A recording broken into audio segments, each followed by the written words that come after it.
everyone. We're back again. It's your friendly neighborhood film watchers. It's Franklin Football. We back in the building. Hey man, I know it's late at night, man, but we got to be more hyped than that, man. It's frankly football time, baby. I know it's late. I know we burning some midnight oil, man. But let's get this thing hyped. How you doing, man? I'm doing all right, Chris. How about you, man? Hey man, it's Tuesday. We ready to put a little bit of film out on the free world, man, and talk about a couple of pro days, a couple of crazy things that can happen in 10, couple some insight on some things we're looking at. So, let's talk about, man, latest the biggest thing that's happened since me and you got together was the right brick on my brick move by the Miami Dolphins. Tell me how you Yeah, feel about that, champ. man, oh man. This is the wild thing. Miami Mm-hmm. managed to go out and win 10 games, right? Right. And still managed to go and make the pick do backflips Mm. with Houston's pick.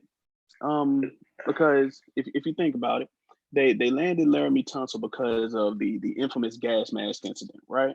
Man, yeah, terrible uncle who's trying to get over on him. Yep. Got to worry about your circle. Keep your Ah, circle tight, man. mm, mm, Frenemies mm, mm. is a real word out here in these streets, man. That's right, man. So then, a few years down the road, what was it, 4 years later, they ship Right, him off to Houston. right. Obviously get pick number what was then pick number 3 because Houston did Houston things. Mm. Um, so they turned the Laramie Tunsil pick into what is now 3 picks in next year's drafts and Mm-hmm. still having pick number 6 in 2021. Listen, that's how you take the brick, for those that Hmm. procure stuff in these streets. Uh, that's how you turn that thing and went from 1 to 5, got the product right, and cornered the market. It's a beautiful situation with how the Dolphins did that. And when they did that, it made it to the point that now they control the board. So, not trying to take any thunder or anything from other people. That's why tanking properly with a plan is the smartest thing to do. Winning games with Andy Dalton did nothing for anyone around you. Mm, mm, It mm. wasn't about morale. You knew you weren't going to the playoffs. You knew Andy Dalton wasn't going to be that guy to do all these different things. When we got Andy Dalton, it was supposed to be for a band-aid just in case that one, if rain didn't come to camp, we could start the season. When he went down in game 5, everything for the season went down for game 5. We could have started looking at nothing but tape after game 5. Mm-hmm. So Miami turned around in the process of saying, okay, we got assets to get so that we can be able to be in this position. Took Mika Fitzpatrick, gave him away, got a pick. Took Laramie Tunsil, gave him away and got a pick. Now they're sitting as, for most Miami Dolphin fans, they think they're the worst 10-16 football team running around in these streets. They can't stand their football team, but now they can control the board, get pieces to help Tua Tagovailoa, who I am now officially calling the Hawaiian Assassin. I'm plugging that name early.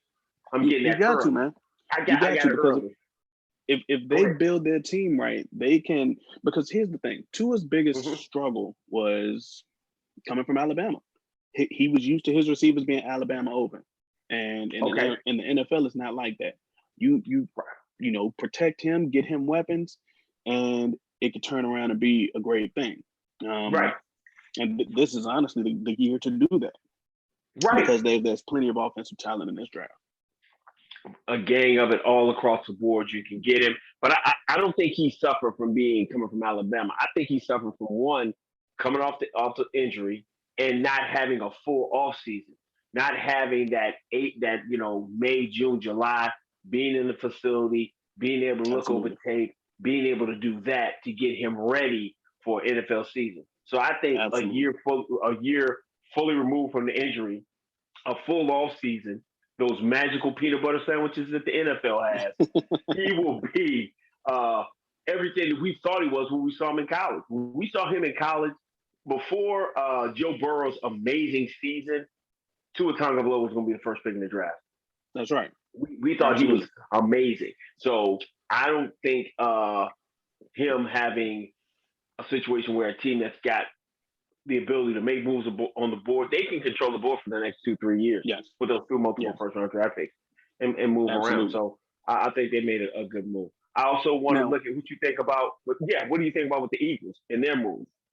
I think that Philly traded out of pick 6 because they were afraid to get the receiver pick wrong again, and so they decided to remove themselves from the situation. What do you well enlighten other people about the Philadelphia Eagles and their receiver picks? What do you mean by that? Well, you got to think about it. They missed on DK Metcalf, and they missed on guy who went to the Vikings. I can't remember the name at this point in time. You mean the second best wide receiver in the draft? You mean Justin Jefferson? Yes, Justin Jefferson. There we go. Yeah. Mm-hmm. Instead, they took J.J. Arcega-Whiteside and Jalen Rager. Wow. Yeah. I was going back as far as Nelson Aguilar. I was going back as far as that. Yeah. See. So can we be assumptive in saying that it doesn't matter where you pick if you don't know how to pick? It doesn't matter where you pick if you don't Absolutely. know how to pick. Don't matter at all, man. So I think about this, how all of this relates to pick 10. Gotcha. We can pretty firmly say that there's going to be 4 quarterbacks off of the board within the top 10 picks now, because San Francisco moved up to pick 3, and then we also saw Justin Fields go and show off at his pro day a little bit. And here's the thing for those that don't really know. Justin Fields and Mac Jones both had their pro days at the same day. San Francisco sent their head coach and GM to watch Justin Fields, and their assistant GM to watch Mac Jones. Or it might be vice versa. I'm not quite sure. They sent the head coach went to Alabama. The assistant went to Ohio State to look at Justin Fields. If I'm but you had the GM, the main GM, the fake guy who's going to the Hall of Fame, because I don't think he's a Hall of Famer, go see Zach Wilson. So I think they're sending signals all across the board. They sent the GM go see Zach Wilson. They sent the head coach to go to Alabama to see Matt Jones. But they send the assistant guy to see the most talented guy, which is Justin Fields. So I think me and you always talk about different things. Why is the stock of Justin Fields falling, in your opinion? I don't think that it's falling. I just think that it's the guys around him rising. Mac Jones, for example, he's since his pro day today, he's risen way up to where he may be taken in the teens for all we know. And Zach Wilson, honestly, since the college football playoffs and all of that, and the national championship game and everything, his stock has had a meteoric rise. Oh man, it's like GameStop. Absolutely, it was like GameStop. Absolutely, to the roof, baby, to the roof. So I don't think it's Justin Fields' stock falling. It's just the guys that are ahead of him and immediately behind him both rising and just making him look lesser in comparison. However, Justin Fields is still my quarterback 3. Okay, you got in this quarterback 3. Okay. Yes, and that's not saying anything bad against him. It's just the other guys around him. Trevor Lawrence is Trevor Lawrence. He does sunshine things, and Zach Wilson, I think, he's pro ready today.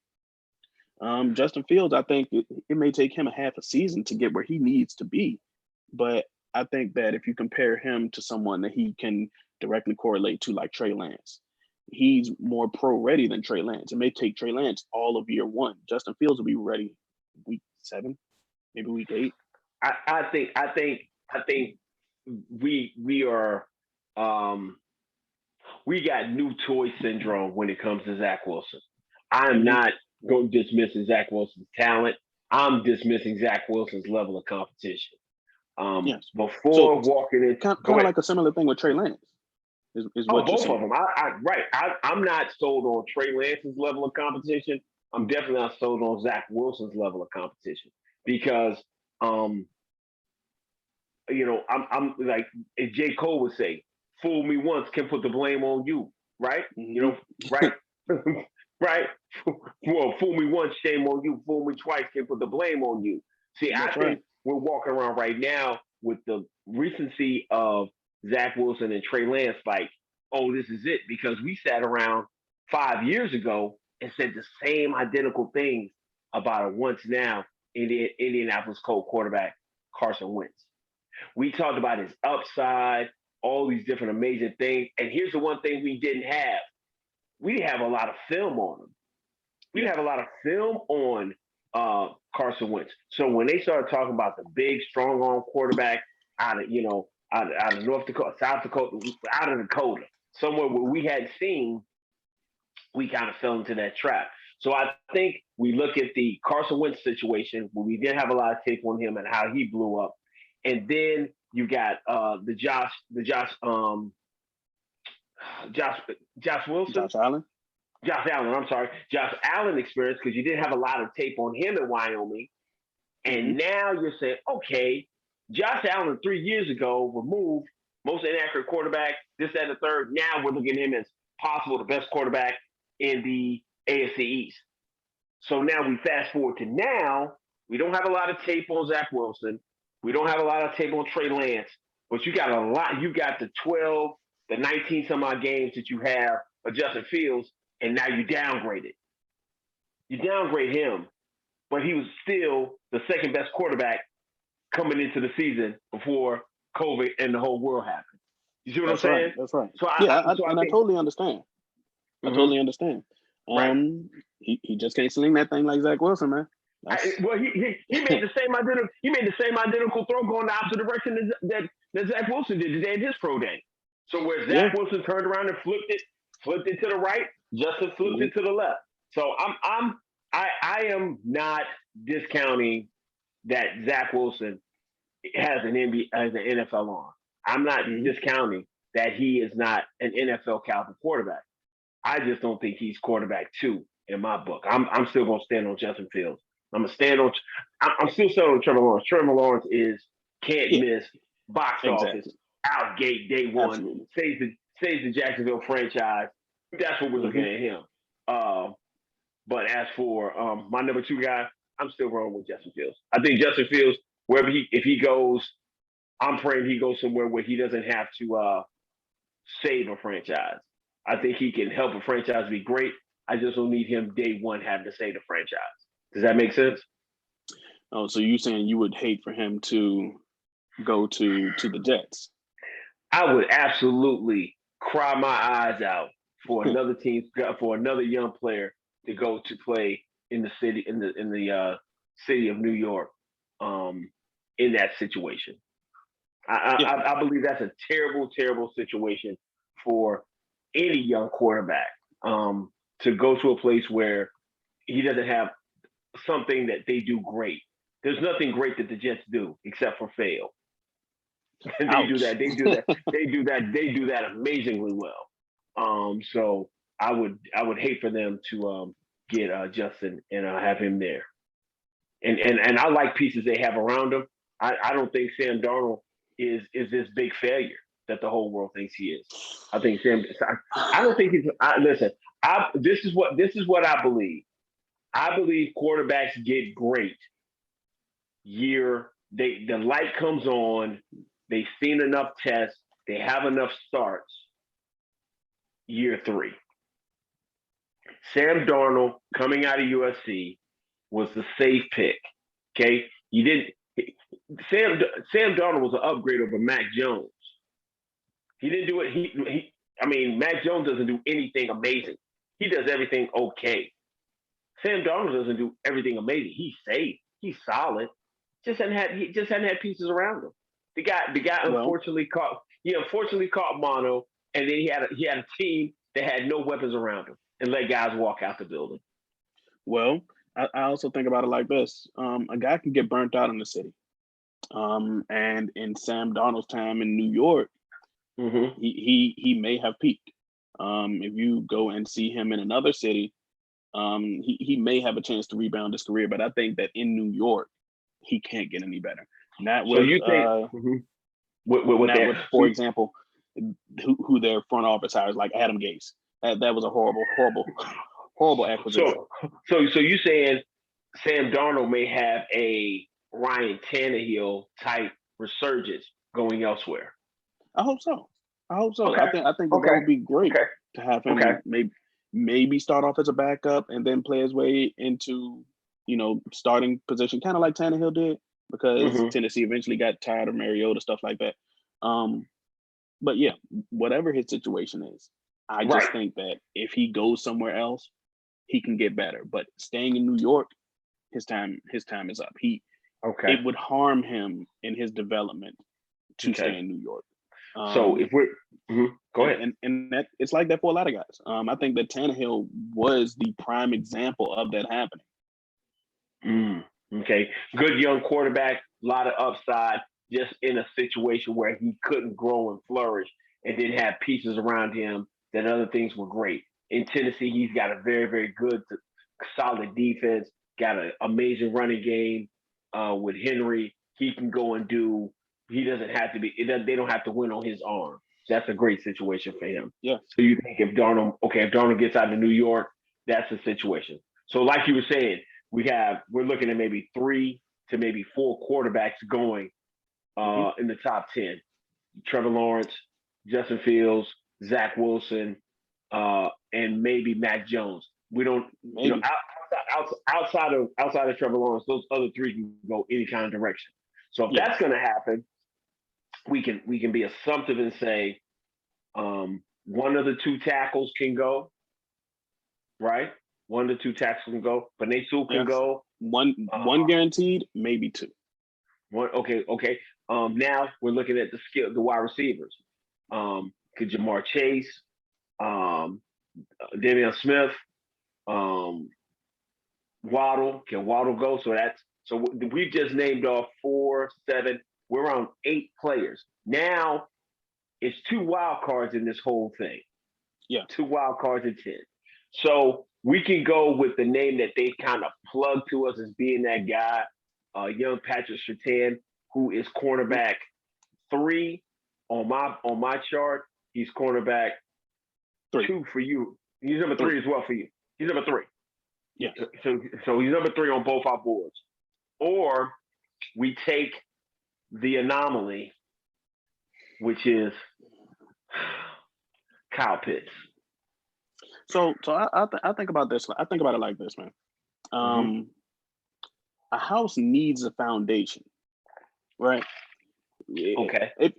Unless you're in a double wide, or something like that, or a trailer. And no disrespect to the people that live in those things, but some of those things can be nice, baby. They can be nice. Get a nice piece of land, get it solidified. It can be nice. But a house needs a foundation. Right? Gotta have it. You build your house from the foundation up, right? Yeah. Your offensive line is your foundation. That's 40% of your offense. Absolutely. Right. Yes. So I can understand and I can justify that pick, whether it be Sewell or Slater, whichever one of those guys fall to 10. I can justify that pick in my mind and be happy with it. Because the house won't be leaning, Okay. That's true. Okay. In a room, for example, in the room where I record at, you can only have so many lamps, so many lights on you until it's not gonna get no brighter. It's not gonna get no brighter. And that's the state that our offense is in right now. Because you have your premier running back in Ezekiel Elliott. You have your great backup in Tony Pollard. You have your 3-headed Hydra in Amari Cooper, Michael Gallup, and CD Lamb.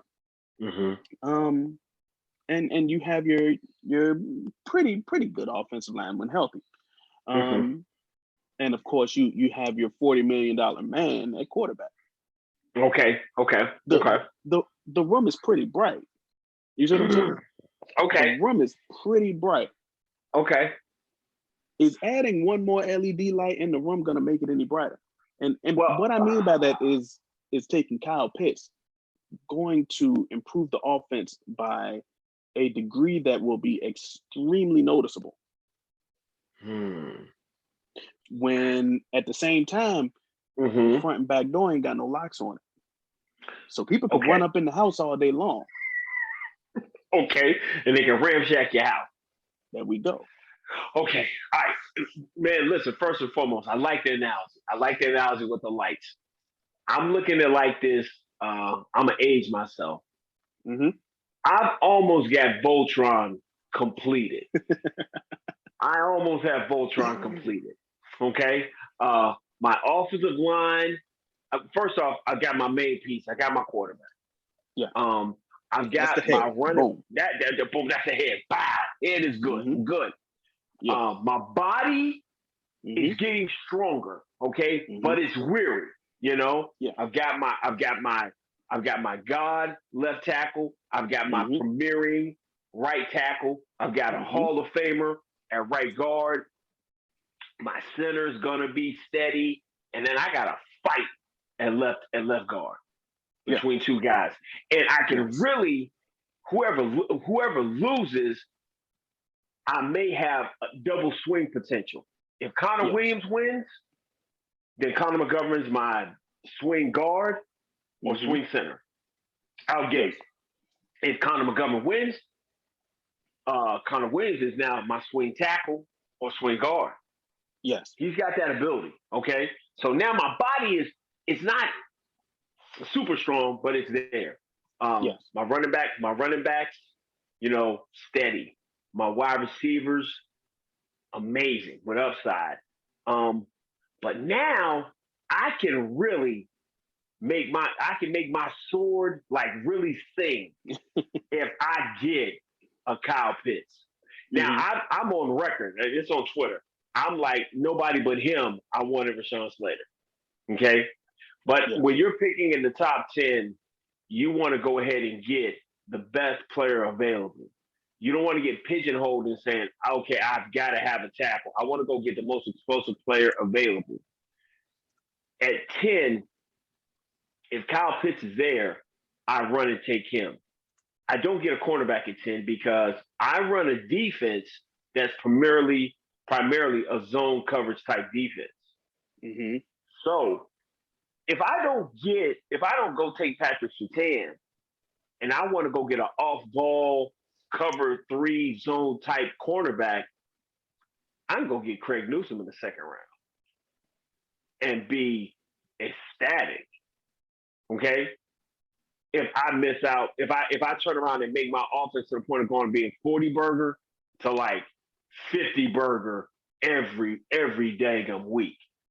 If I got the ability to go out and score 50 points every week, I'm gonna get Craig Newsome if I miss out on the top 3. If I miss out, if I don't take him, if we get there at 10 and Rashawn Slater and Kyle Pitts is on the board, I take Kyle Pitts and I don't want to give up on 44 and 75, I can turn around at 44 because I want Richie Grant. But if I don't get Richie Grant, safety 1 will probably be there at 75. If I want to go and get that other corner, the third or fourth best corner, Craig Newsome will be there at 44. Craig Newsome could be there at 75. I could package up one of those. I don't believe so. I don't believe so in either one of those situations. I think you could take one of those comp picks, package it up, and get back up in the 50s and be able to get one of them. I think you go get one of them. Give it to me. I think about it like this. Okay. And I disagree on the Pitts pick. I believe in best player available. However, I think that in the first round there's an algorithm kind of. Where you got to kind of balance best player available along with need. It's a complex, ever-changing calculation. Right. So Kyle Pitts, head and shoulders best tight end available, right? Oh, okay. However, history would tell you that you have just as much chance of success at finding a game-changing tight end in day 3. I mean, just as good of a chance. And I think you do. I think you do. But if you go back and look at it across the board, I don't think we've seen this kid before. We haven't, he invokes visions of Kellen Winslow 2 inches taller and 40 pounds heavier. That's who this guy is. I ain't talking about Junior. I'm talking about his daddy, the good tight end.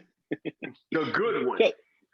Kellen Winslow Jr. had some decent time. He had some decent time.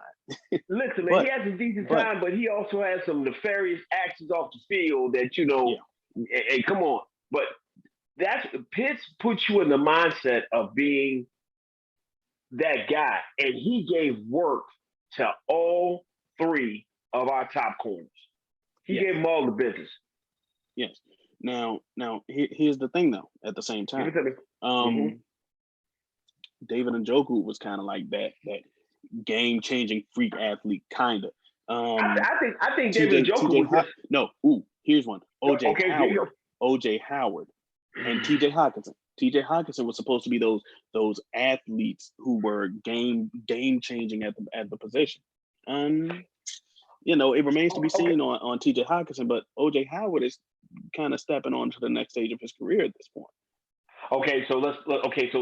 So you're right. So can we both agree where you land at predicates your ability to be great? Can we agree on that? Okay. So let's look at where OJ Howard landed. OJ Howard landed in Tampa with a turnover prone quarterback. Do I have that? No. I don't have that, right? Okay.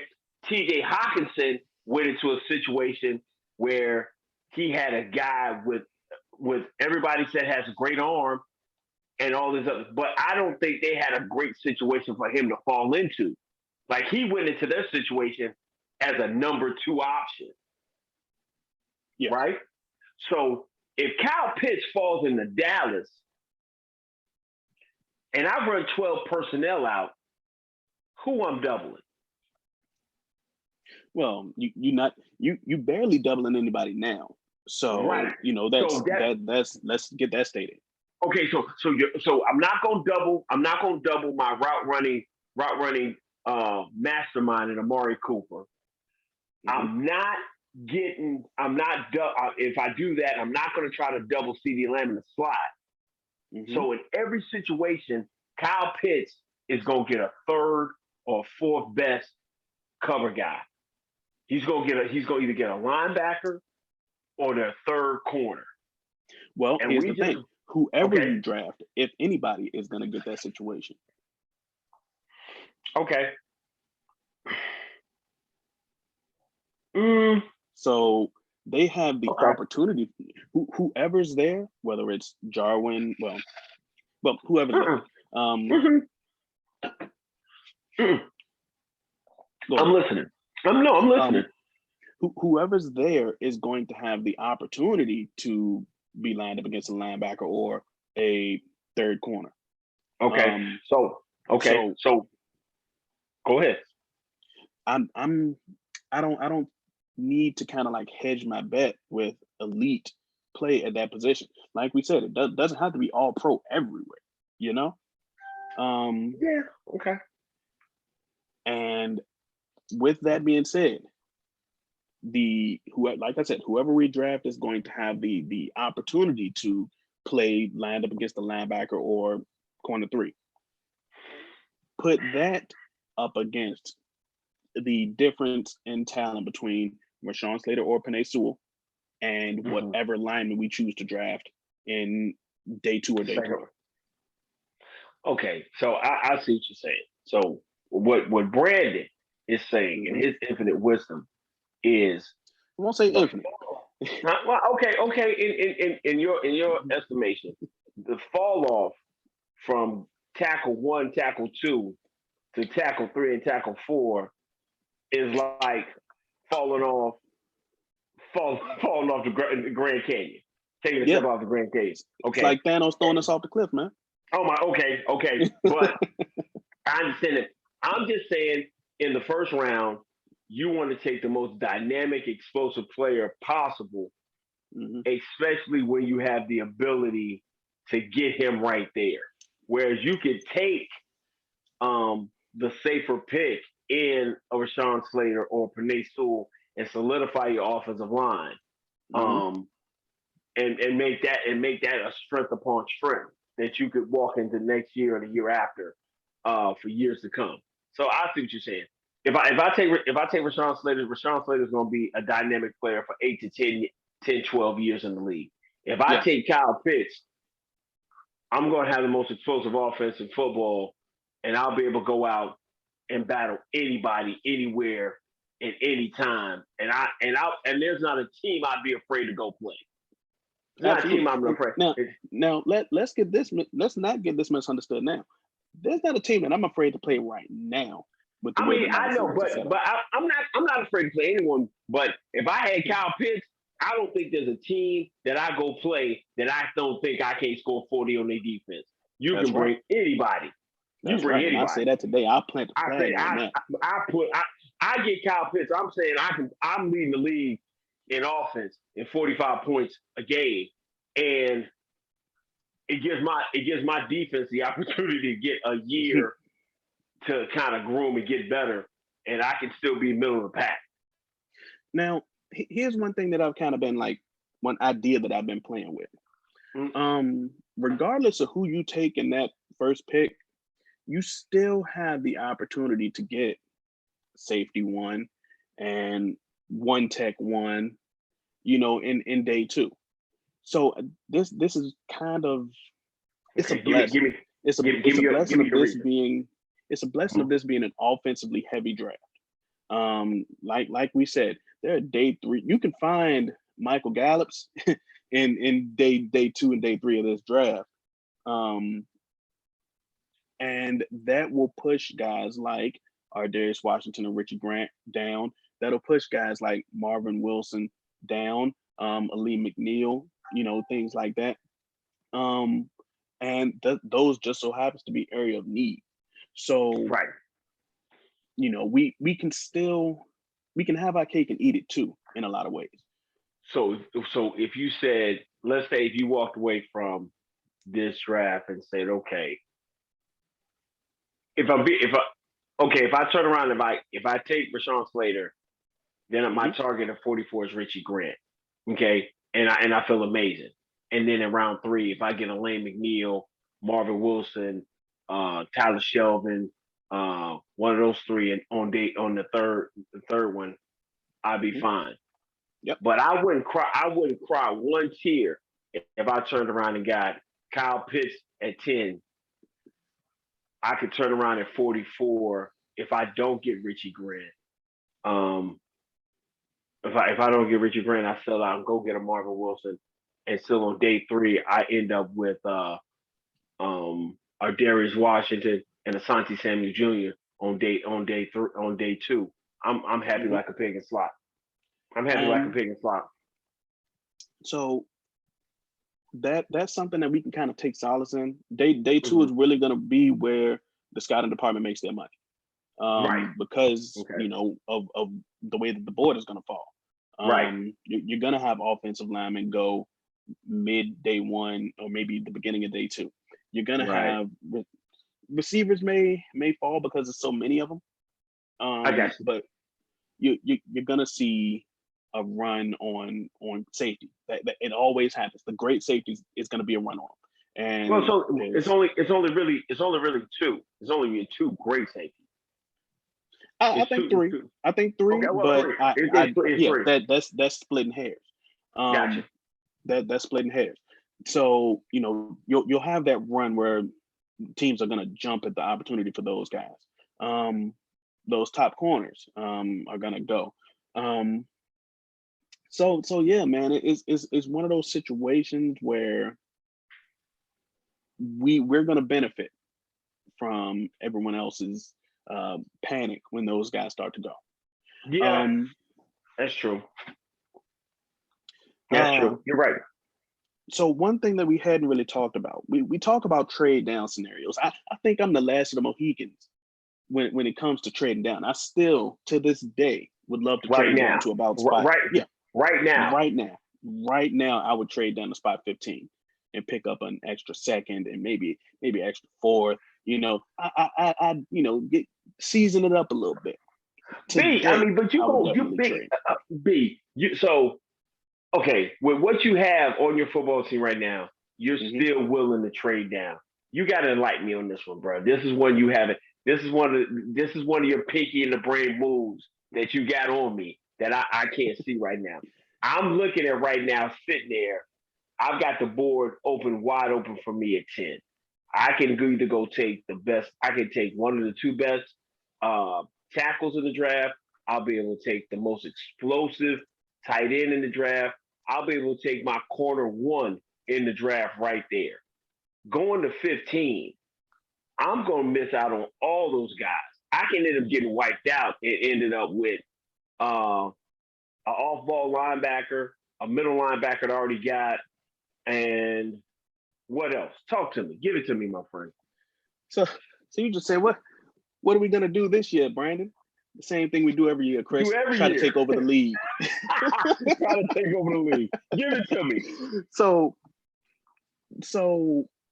none of the free agents that we signed deterred me from wanting to draft a guy at their position. We signed KZ, however you pronounce his last name, to a 1-year deal. I still want a safety. We signed Brent Urban. I still want to sign a line one tackle.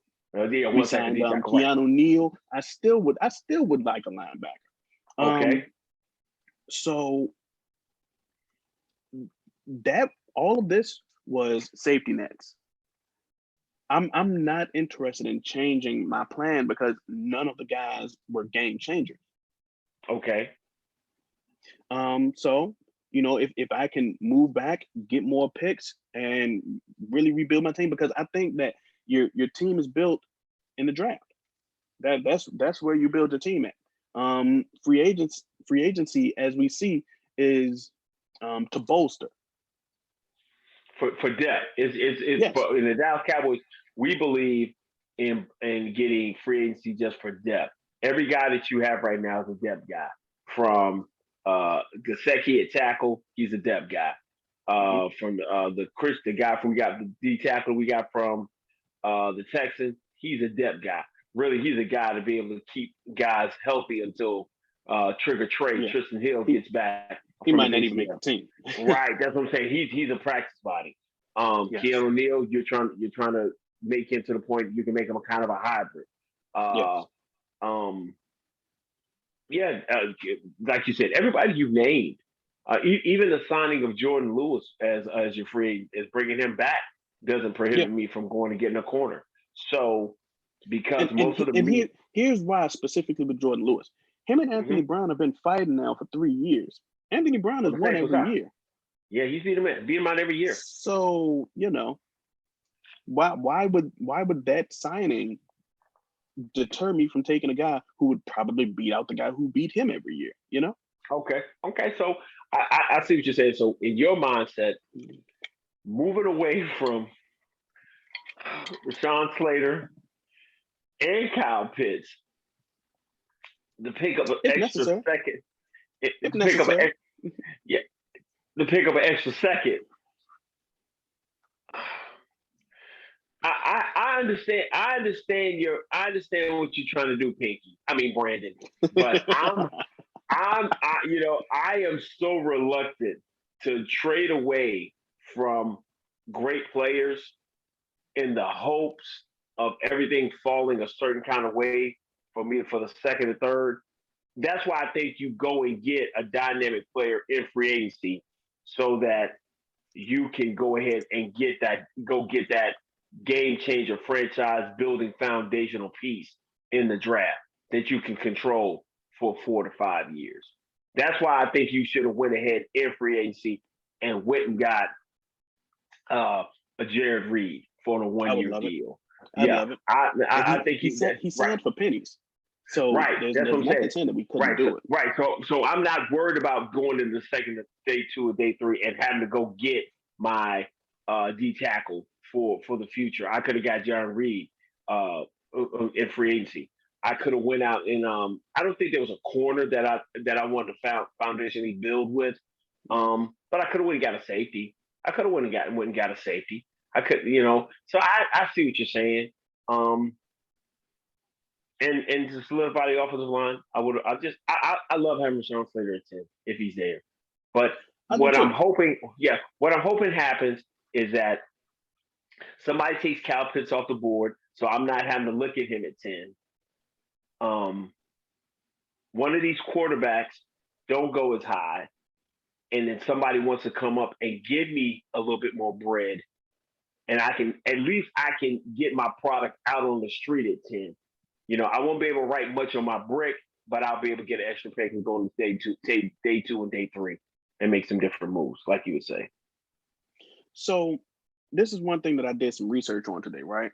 Just because I think of how we would like things to fall. So I went ahead and looked up an injury update on Wyatt Davis.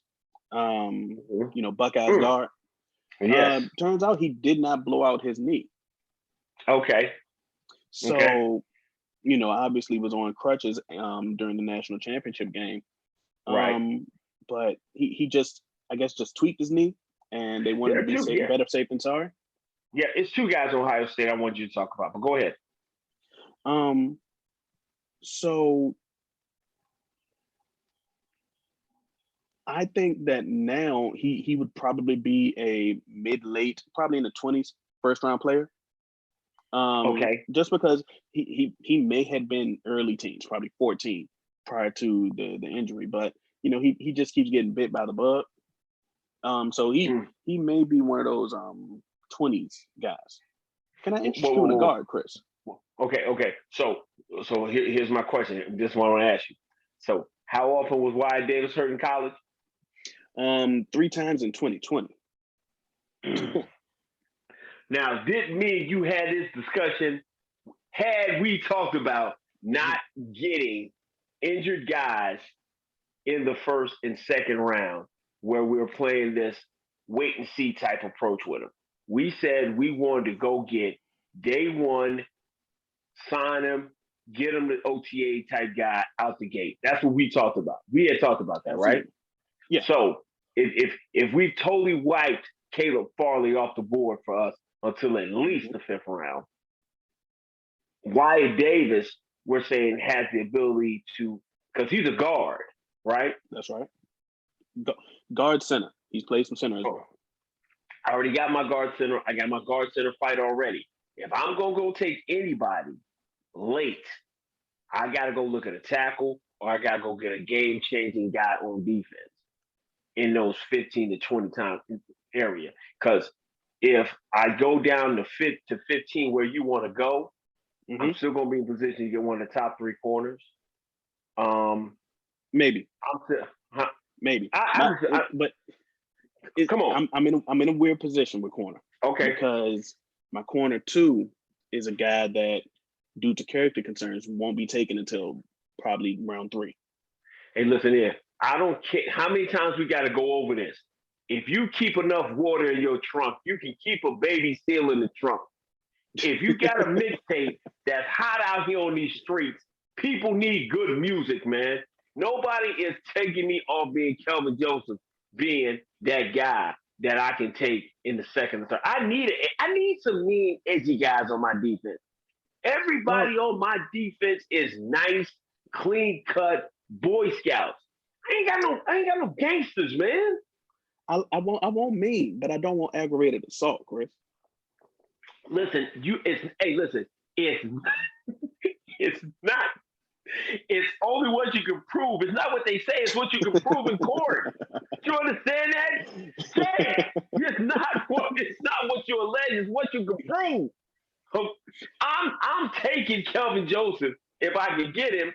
I'm gonna say you get him with character issues day 2, day 3.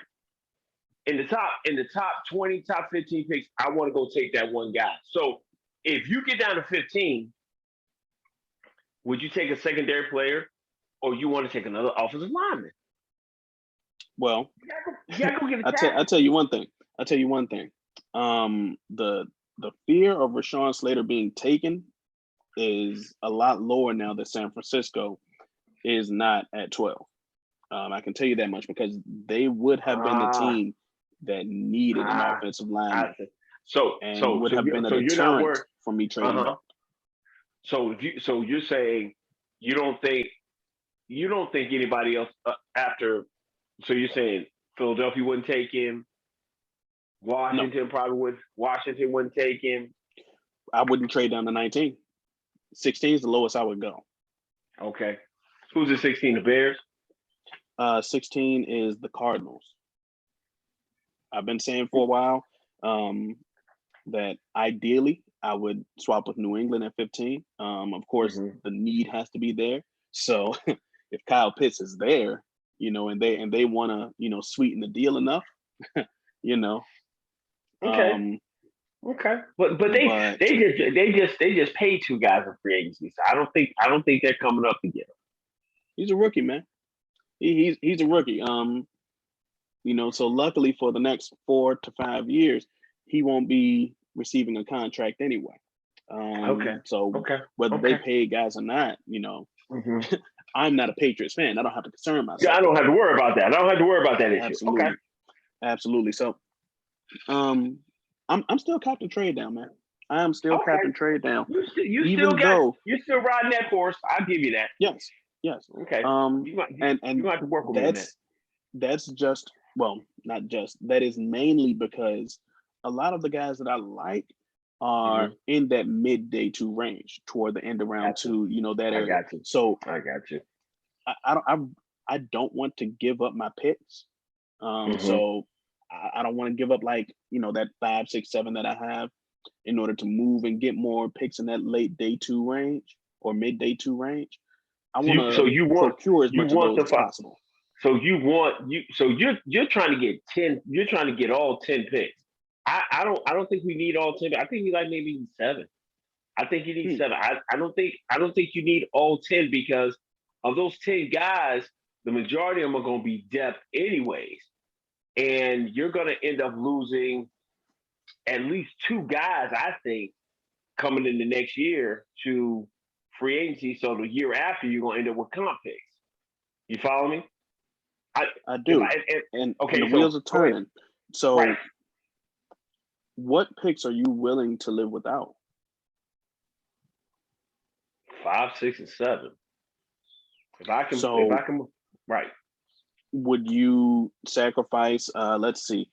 Pick in round number 5 is, let's see, 180. The pick in round number 6 is 193. And we also have 228, which is a comp 6. So those, and in round 7 we have 239. So that's 4 picks in rounds 5 through 7. Would you be willing to sacrifice those to move up, whether it's once in the 3rd and once in the 4th? Absolutely. Because I can get all my bases covered. If I walk away out of this draft with a corner, a D tackle, a safety, right? A future tackle and another linebacker. That's 5. So that's 5 guys. Yeah, that's 5 guys. That's all I need. All I need. I'll walk out of this thing with 5 bona fide guys who I can go start. I got enough question marks everywhere else. I got a Bradley Anae I don't know about. I got a Rendell Carter I don't know about. I've got a Patrick. I got a Reggie Robinson I don't know about. I got other guys that I got from my stellar draft in 2019 that I still need to go see to find out can they play. Well, you got to think about it like this. I can't put all my hopes and dreams on guys like Savion Smith and Reggie Robinson. I can hope that they do things, but I'm not going to stifle myself hoping that they pan out, Okay, but I know what Savion Smith is.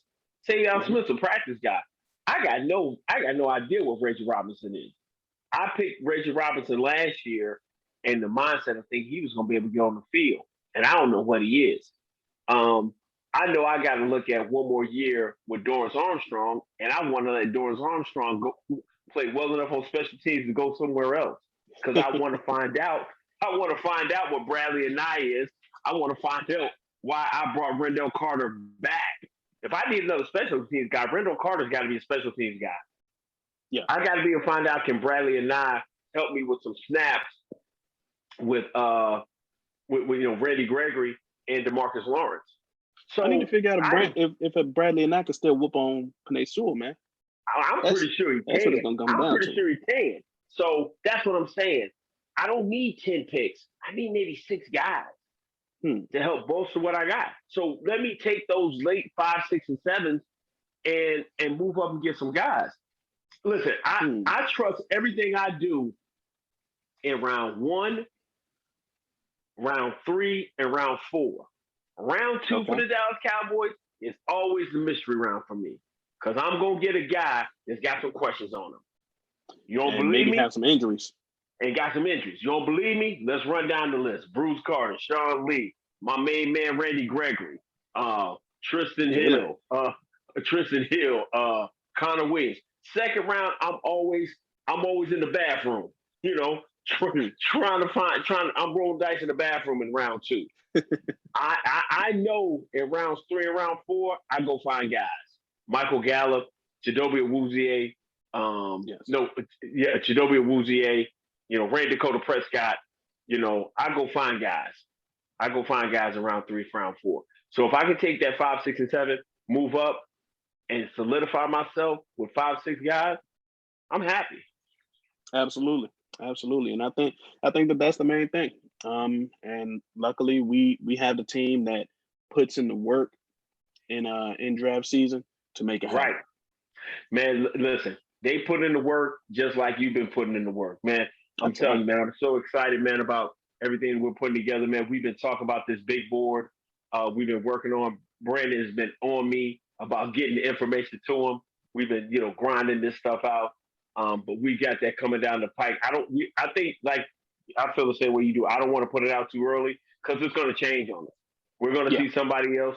You're going to pull somebody else. There's a defensive tackle at Ohio State that I wanted to talk to you about. We'll talk about off air who was injured before the championship game that, may be available and might be able to get him a little bit later, maybe answer a couple questions. So that's what we do here, man. What we do here, Franklin Football, man, we believe coaching matters. We here, Franklin Football, believe, man, tape don't lie. You know what I'm saying? Right. And we here, Franklin Football, man, believe you can trade down to get a great player. We'll do it, man. Why not? Why not? Why not? Why not, man? So, man, listen, we appreciate y'all kicking with us this week, man. I'm Set It Off Chris, man. And I'm Brandon. This has been Frankly Football. Peace.